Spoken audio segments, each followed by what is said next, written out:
बोलो जयकारा बोल मेरे श्री गुरु महाराज की जय। बोल साचे दरबार की जय। आज 21 जुलाई 2022 वार शुक्रवार। मैं आनंद सिंह अमृतवाणी सेवा ट्रस्ट एवं श्री हरिहर सत्संग मंडल की तरफ से अपना दैनिक सत्संग आप लोग के सामने प्रस्तुत करता हूँ। अमृत वचन। पाप करके पश्चाताप करना और फिर दोबारा वही पाप करना अपने को धोखा देना है। मालिक तुम्हारे कर्मों का लेखा करेंगे, इसलिए ऐसे कर्म ना करो कि उस समय लज्जित होना पड़े। ये सदा याद रखो कि मालिक की दरगाह में प्रत्येक अपने कर्मों का स्वयं उत्तरदायी है। कोई दूसरा आपके स्थान पर जिम्मेवार ना होगा, इसलिए ऐसे कर्म ना करो कि जिसका परिणाम दुखदायी हो।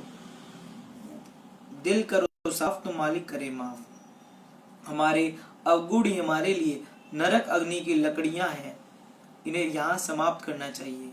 हम स्वयं से अन्याय करते हैं जब भक्ति को माया पर निछावर करते हैं। आलसी और भोगी मत बनो, परंतु पुरुषार्थी एवं योगी बनो। बुद्धिमान उसे समझो जो सद्गुरु के आगे अनजान बनकर रहता है। अपने धर्म के लिए कष्ट सहन कर लोगे तो प्रसन्नता प्राप्त होगी। वह झोपड़ी भी महल से अच्छी है जहाँ पर प्रभु नाम का बसेरा है। जिसके मन में संसारिक अधिकारों का अभिमान भरा हुआ है, वह मालिक के द्वार पर सुशोभित नहीं होता। उस जगह तो नम्रता, धैर्य और सहनशीलता वाला ही सुशोभित होता है। ए सेवक, तुम अपने आप से पूछो तो सही कि यदि सेवा भक्ति की कमाई ही नहीं करनी थी तो तुमने संसार का त्याग ही क्यों किया। जब सेवक बने हो तो सेवक का धर्म पूर्णतया निभाओ। एक मनुष्य के अंदर विकार चाहे कितने ही हों, परंतु उन पर विजय पाने के लिए यदि वह हर वक्त प्रयत्नशील है तो एक दिन उसका विकारों से छुटकारा हो जाएगा और वह मालिक का प्रेमी बन जाएगा। जो बुरी आदतें तुम्हें दूसरों की अच्छी नहीं लगती, उन्हें अपने में से निकाल दो। बुराई से बचने के लिए स्वयं से जबरदस्ती करो। मन माने या ना माने, तुम भलाई के कार्य करते रहो। यह विश्वास करो कि जैसे तुम सबको देख रहे हो, वैसे ही वे तुम्हें देख रहे हैं।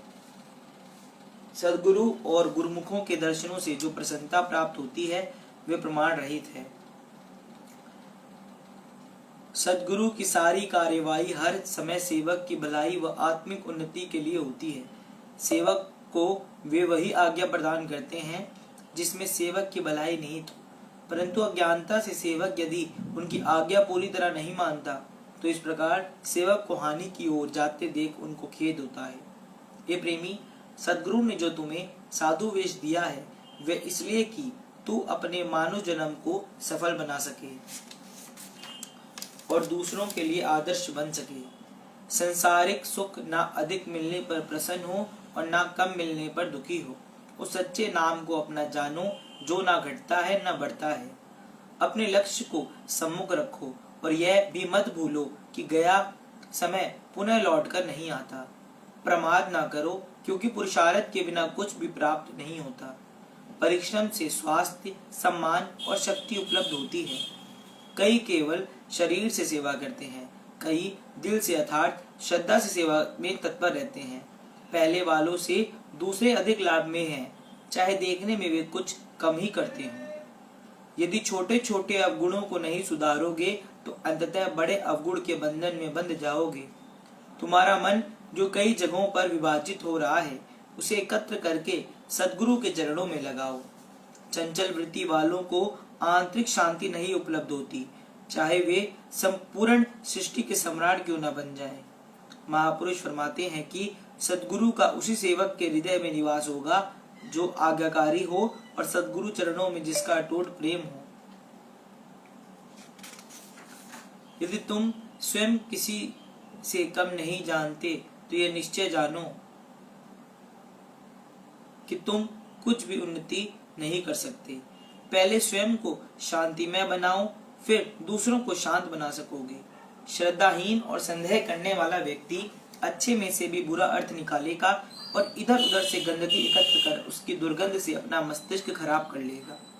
जो दूसरों को करना चाहिए उसका तो हमें विचार रहता है, पर जो हमें करना चाहिए वह हम भूल जाते हैं। जो दूसरों की दुखी करता है वह स्वयं कदापि सुखी नहीं रह सकता।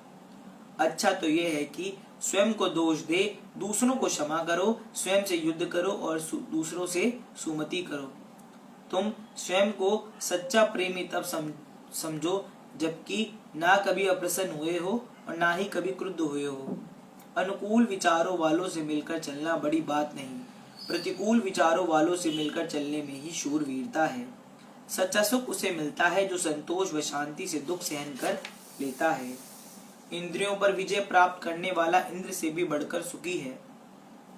तुम अपने मन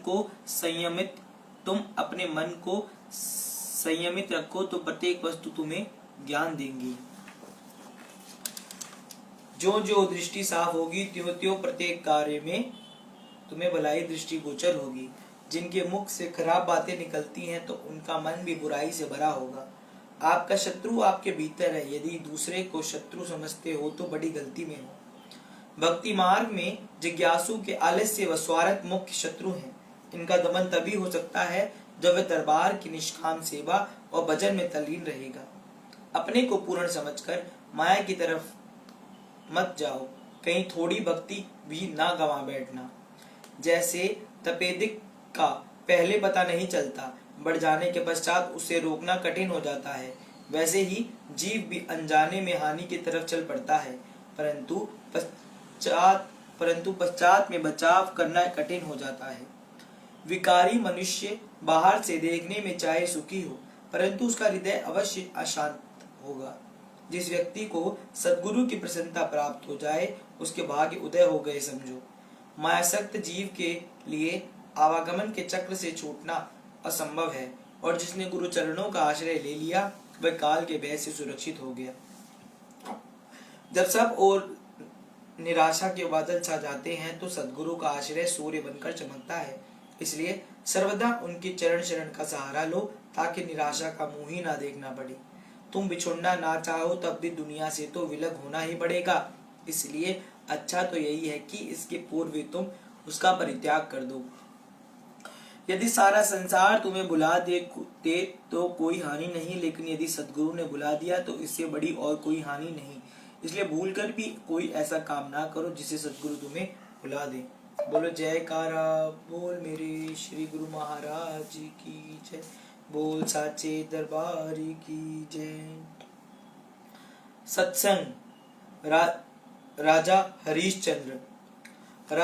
हरिश्चंद्र एक बहुत बड़े दानवीर थे। उनकी एक खास बात थी कि जब वो दान देने के लिए हाथ आगे बढ़ाते तो अपनी नजरें नीचे झुका लेते थे। ये बात सभी को अजीब लगती थी। ये राजा कैसे दानवीर हैं, ये दान भी देते हैं और इन्हें शर्म भी आती है। ये बात जब तुलसीदास तक पहुंची तो उन्होंने राजा को 4 पंक्तियां लिख भेजी, जिसमें लिखा था, ऐसी देन जू कित सिके हो सेन, जो जो कर ऊंचो करो त्यों त्यों नीचे नैन। इसका मतलब था कि राजा तुम ऐसा दान देना कहाँ से सीखे हो। जैसे जैसे तुम्हारे हाथ ऊपर उठते हैं वैसे वैसे तुम्हारी नजरें, तुम्हारे नैन नीचे क्यों झुक जाते हैं। राजा ने इसके बदले में जो जवाब दिया वो जवाब इतना गजब था कि जिसने भी सुना वो राजा का कायल हो गया। इतना प्यारा जवाब आज तक किसी ने किसी को नहीं दिया। राजा ने जवाब में लिखा, देनहार कोई और है, बेजत जो दिन रैन, लोग भरम हम पर करें तासो नीचे नैन। मतलब देने वाला तो कोई और है, वो मालिक है, वो परमात्मा है, वो दिन रात भेज रहा है, परंतु लोग ये समझते हैं कि मैं दे रहा हूँ, राजा दे रहा है। ये सोचकर मुझे शर्म आ जाती है और मेरी आंखें नीचे झुक जाती हैं। वो ही करता और वो ही करवाता है, क्यों बंदे तू इतराता है। एक सांस भी नहीं है तेरे बस की, वो ही सुलाता और वो ही जगाता है।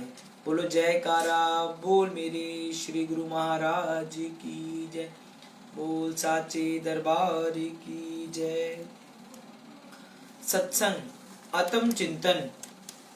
गांव में एक किसान रहता था जो दूध से दही और मक्खन बनाकर बेचने का काम करता था। एक दिन उसकी बीवी ने उसे मक्खन तैयार करके दिया। वो उसे बेचने के लिए अपने गांव से शहर की तरफ रवाना हुआ। वो मक्खन गोल पेड़ों की शक्ल में बना हुआ था और हर पेड़े का वजन एक था। शहर में किसान ने उस मक्खन को हमेशा की तरह एक दुकानदार को बेच दिया और दुकानदार से चाय पत्ती, चीनी, तेल और साबुन वगैरह खरीद कर वापस अपने गांव को रवाना हो गया। किसान के जाने के बाद दुकानदार ने मक्खन को फ्रीजर में रखना शुरू किया। उसे ख्याल आया कि क्यों न एक पेड़े का वजन किया जाए। वजन करने पर पेड़े सिर्फ 900 ग्राम का निकला। हैरत और निराशा से उसने सारे पेड़े तोल डाले, मगर किसान के लिए लाए हुए सभी पेड़े 900 ग्राम के निकले। अगले हफ्ते फिर किसान हमेशा की तरह मक्खन लेकर जैसे ही दुकानदार की दहलीज पर चढ़ा, दुकानदार ने किसान से चिल्लाते हुए कहा, दफा हो जा, किसी बेईमान और धोखेबाज शख्स से कारोबार करने मुझसे नहीं। 900 ग्राम मक्खन को पूरा 100 कहकर बेचने वाले शख्स की वो शक्ल भी देखना गवारा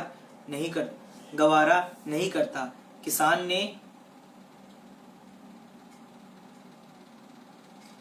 ने बड़ी ही अजीजी विनम्रता से दुकानदार से कहा, मेरे भाई, मुझसे बदजन ना हो, हम तो गरीब और बेचारे लोग हैं। हमारी माल तोलने के लिए बाट के तराजू के एक पल्ले में रखकर दूसरे पल्ले में उतने ही वजन का मक्खन तोलकर ले आता हूँ। अपने अंदर झांकना मुश्किल काम है, दूसरे में कमियां निकालना आसान है। पहले खुद सुधरो, फिर दूसरों के बारे में कहो।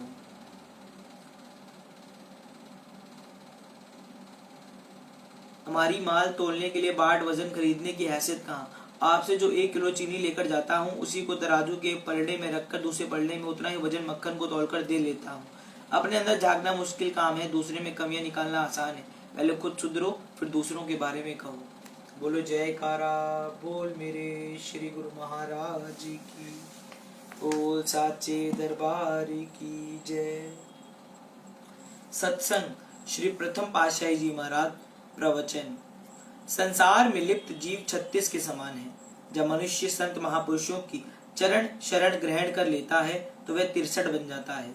इसका अर्थ यह है कि जीव 3 का अंक, इष्ट देव 6 का अंक का ध्यान लगाए हुए हैं। जैसे सूर्य की ओर मुंह करने से परछाई पीछे पीछे भागती है और सूर्य की ओर पीठ करने से परछाई आगे आगे दौड़ती हुई हाथ नहीं आती, ऐसे ही माया का हाल है।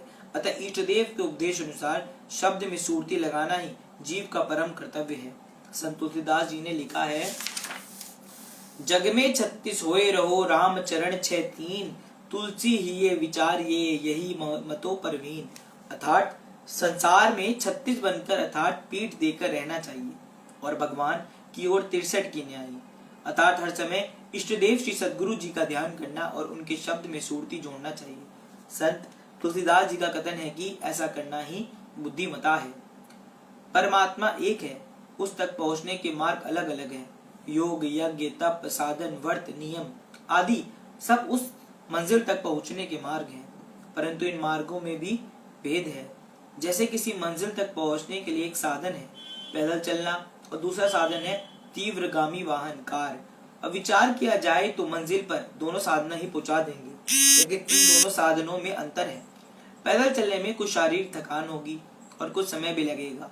कार द्वारा शीघ्र ही बिना थकावट के मनुष्य मंजिल पर पहुंच जाता है। ऐसे ही व्रत, तप, संयम आदि परमात्मा से मिलने के साधन तो है, परंतु इस रास्ते से मंजिल तक पहुंचने में समय अधिक लगता है। संत महापुरुष प्रेम भक्ति को सर्वोत्तम साधन बतलाते हैं।